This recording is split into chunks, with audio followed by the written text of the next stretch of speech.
I hope you enjoyed that activity and were able to see how people have different associations with different names and came up with words maybe you didn't expect.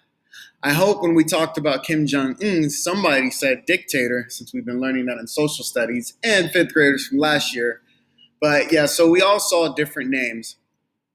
So now I want to talk about the importance of names in Jewish culture. And we have some similarities today, but back then, names really carried a lot of significance. And sometimes they had direct meanings. And so we're going to look at some of the names we discuss and what their names meant, and we'll see how it shows a certain focus that a lot of those names had in that culture. So let's take a look. We have Daniel that says, God is my judge. And we know the story behind Daniel and being in the lion's den and how he only counted on God to define who he was, and he was faithful throughout his whole experience. We have David that says, beloved, and we know David was a man after God's own heart and how he followed God and wrote the Psalms to honor God. Michael, his name is who is like God. We see Matthew, the gift of Yahweh, which is a name we'll learn more about. We have Isaac, he will rejoice. John, Yahweh is gracious. Elizabeth, my God is an oath. And Sarah, princess, noble woman. And so we see how these names in themselves have meaning.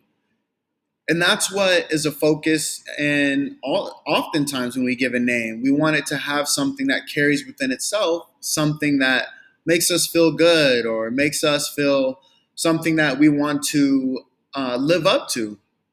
Okay, so I want to think about you. What about your names? Is there a story behind your name? Does it mean something specific? Were you named after someone?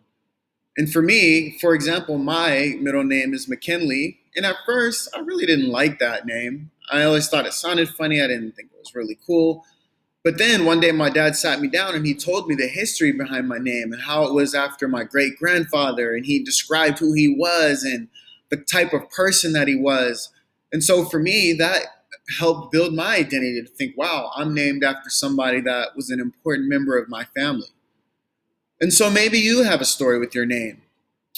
So go ahead and discuss with your partner if there's anything that you've been told about your name, if there's anything that you can think of that goes with your name, or just things that describe you through your name.